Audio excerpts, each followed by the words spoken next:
আমার ভাইরা, স্বল্প করে বলতে হচ্ছে আবু হুরায়রা রাদিয়াল্লাহু তাআলা আনহু। এই আবু হুরায়রা রাদিয়াল্লাহু আনহু যুবক মানুষ, টকবকে যুবক। 30 বছর বয়স যখন, তখন উনি ইসলাম গ্রহণ করেছিলেন। খয়বার যুদ্ধ শেষে, খয়বার বিজয়ের পরে উনি ইসলাম গ্রহণ করলেন 7ম হিজরিতে। এই আবু হুরায়রা রাদিয়াল্লাহু তাআলা আনহু আল্লাহ রাসূলকে পেয়েছিলেন মাত্র 3 বছর কয়েক মাস, কেউ কেউ বলেছেন 3.5 বছর। এই 3.5 বছরে আপনারা জানেন যে আবু হুরায়রা রাদিয়াল্লাহু তাআলা আনহু একজন সাহাবী, সবচেয়ে বেশি হাদিস বর্ণনা করেছেন। ঠিক কিনা বলুন? হাদিস খুললেই কার হাদিস পাওয়া যায়? আবু হুরায়রার হাদিস। হাদিস খুললেই, কিতাব খুললেই কার হাদিস পাওয়া যায়? আবু হুরায়রার হাদিস। এই আবু হুরায়রা রাদিয়াল্লাহু তাআলা আনহু এই অল্প সময়ে আল্লাহ রাসূলের কাছে সময়কে এত মূল্য দিতেন। আল্লাহ রাসূল সাল্লাল্লাহু আলাইহি সাল্লামের কাছে এসে যেন মনে হয় কি যেন হারিয়ে গেছে, ছটফট ছটফট করছেন। আল্লাহ রাসূল বলছেন, ইয়া আবু হুরায়রা, তোমার এই অবস্থা কেন? কি হলো তোমার?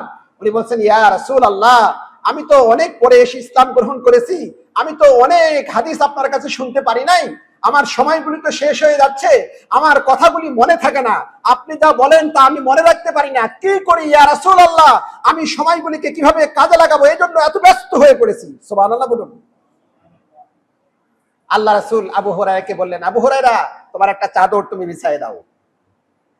হাদিস, একটা চাদর বিছায় দিলেন। আল্লাহ রাসূল কিছু বলে চাদরে ফুঁক দিয়ে আবু হুরায়রাকে বললেন, আবু হুরায়রা, এবার চাদরটা মুড়িয়ে নিয়ে তোমার গায়ের মধ্যে গুছিয়ে নাও।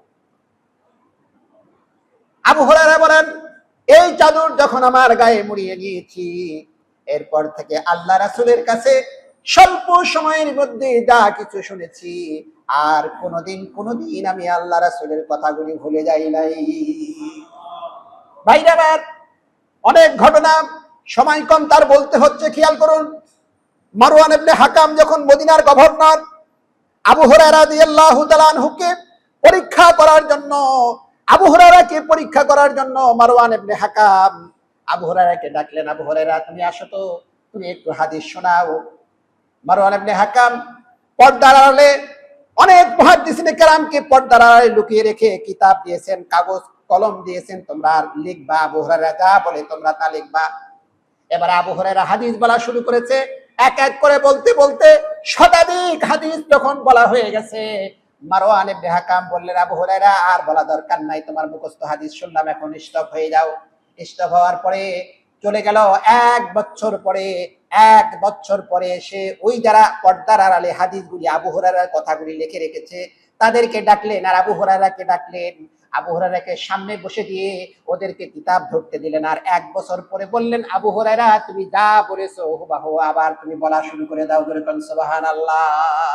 আবু হুরায়রা নিজে বর্ণনা করছেন, মারওয়ান ইবনে হাকাম পরীক্ষা যখন আমাকে করলেন, আমি সব হাদিসগুলি, শতাধিক হাদিস আমি ঠিক সেভাবে বললাম, একটা ফুল স্টপ পর্যন্ত আগে বলেছি, এখন ছাড়া পড়ে নাই, আর এখন বলেছি আগে ছাড়া পড়ে নাই, হুবাহু কথাগুলি বলে দিলাম। এমন সময়কে মূল্য দিয়ে তার স্মৃতিশক্তি আল্লাহ তাকে দিয়েছিলেন।